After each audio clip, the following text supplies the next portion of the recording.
പിതാവിന്റെയും പുത്രന്റെയും പരിശുദ്ധാത്മാവിന്റെയും നാമത്തിൽ ആമേൻ. വിശുദ്ധ പൗലോസ് ശ്ലീഹ കൊളോസ്സോസിലെ സഭയ്ക്ക് എഴുതിയ ലേഖനം 1-ാം അധ്യായം 23-ാം വാക്യം. എന്നാൽ നിങ്ങൾ ശ്രവിച്ച സുവിശേഷം നൽകുന്ന പ്രത്യാശയിൽ നിന്ന് വ്യതിചലിക്കാതെ സ്ഥിരതയോടും ദൃഢനിശ്ചയത്തോടും കൂടെ വിശ്വാസത്തിൽ നിങ്ങൾ നിലനിൽക്കേണ്ടിയിരിക്കുന്നു. ആകാശത്തിന് താഴെയുള്ള എല്ലാ സൃഷ്ടികളോടും സുവിശേഷം പ്രസംഗിക്കപ്പെട്ടിട്ടുണ്ട്. പൗലോസായ ഞാൻ അതിന്റെ ശുശ്രൂഷകനായി. വചനമായ ദൈവമേ, ഞങ്ങൾ അങ്ങേ ആരാധിക്കുന്നു, സ്തുതിക്കുന്നു, മഹത്വപ്പെടുത്തുന്നു. കർത്താവെ, ഇന്നത്തെ ദിവസം നീ ഞങ്ങൾക്ക് നൽകിക്കൊണ്ടിരിക്കുന്ന എല്ലാ കൃപകൾക്കും അനുഗ്രഹങ്ങൾക്കും നന്മകൾക്കും സംരക്ഷണത്തിനും ഞങ്ങൾ നന്ദി പറയുന്നു.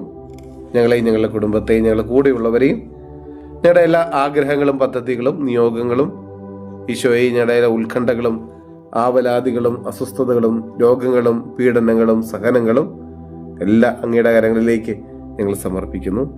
ഈശോയെ, വചനത്തിൽ ഉറച്ചു നിന്ന് ജീവിക്കാനുള്ള വലിയ കൃപ തരണമേ. വചനം ശ്രവിച്ച് അത് ജീവിതത്തിൽ പ്രാവർത്തികമാക്കി യഥാർത്ഥ ശിഷ്യത്വത്തിന്റെ ജീവിതം നയിക്കുവാനുള്ള വലിയ കൃപ ഞങ്ങൾക്ക് നൽകണമേ.